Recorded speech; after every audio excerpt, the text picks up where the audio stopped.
Supreme কোর্টের নির্দেশের পর নিয়োগ দুর্নীতি মামলায় চার্জ গঠনের প্রক্রিয়া শুরু। ইডিকে 24 ঘন্টার মধ্যে সব নথি জমা দেওয়ার নির্দেশ। 24 ঘন্টার মধ্যে পার্থ চট্টোপাধ্যায় সহ নিয়োগ দুর্নীতিতে জড়িত সবার সম্পর্কে যাবতীয় তথ্য জমা দেওয়ার নির্দেশ। 18 ডিসেম্বর সবাইকে হাজিরার নির্দেশ আদালতে। পার্থ চট্টোপাধ্যায়, অয়ন ঘোষকে ভার্চুয়ালি পেশ করা হলেও সুজয় কৃষ্ণকে ভার্চুয়ালি পেশ করেনি জেল। কথা বলবো আমাদের প্রতিনিধি প্রকাশ সিনহার সঙ্গে। প্রকাশ, দেখো, আজকে আমরা দেখলাম ইডি স্পেশাল কোর্ট চার্জ গঠনের প্রক্রিয়া, অর্থাৎ নিয়োগ দুর্নীতি মামলায় পার্থ চট্টোপাধ্যায়, কুন্তল ঘোষ, অয়ন শীল, সুজয় কৃষ্ণ ভদ্র সহ একাধিক ব্যক্তিরা যারা গ্রেপ্তার হয়েছিলেন, যাদের নামে চার্জশিট জমা পড়েছে, সেই সমস্ত চার্জ গঠনের প্রক্রিয়া কিন্তু শুরু করে দিল ইডি স্পেশাল কোর্ট। এবং ইডিকে 24 ঘন্টা সময় দেওয়া হয়েছে যে যাদের নামে চার্জশিট করা হয়েছে প্রত্যেককে 24 ঘন্টার মধ্যে রিলায়েবল ডকুমেন্ট, অর্থাৎ যে প্রমাণ সহ ডকুমেন্ট কোর্টে জমা পড়েছে সেই নথি জমা দিতে হবে, তাদের হ্যান্ডওভার করে দিতে হবে এবং 24 ঘন্টার মধ্যে নন রিলায়েবল ডকুমেন্টে কিন্তু দিয়ে দিতে হবে।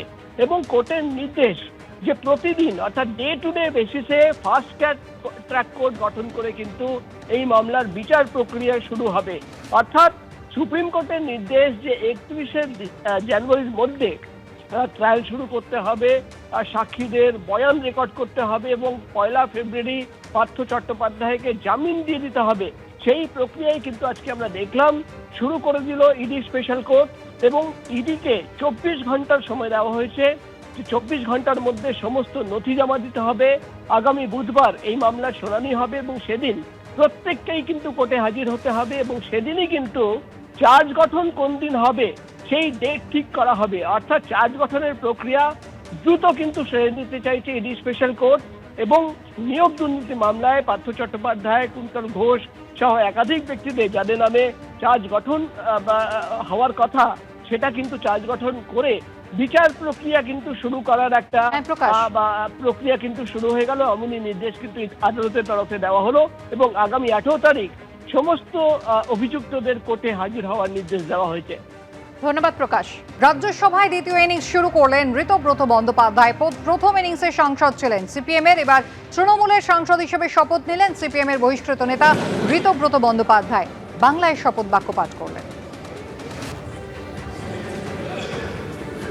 আমি ঋতব্রত ব্যানার্জি রাজ্যসভায় সদস্য নির্বাচিত হইয়া সত্যনিষ্ঠার সহিত প্রতিজ্ঞা করিতেছি যে বিধি দ্বারা স্থাপিত ভারতের সংবিধানের প্রতি আমি অকৃত্রিম নিষ্ঠা ও আনুগত্য পোষণ করিব।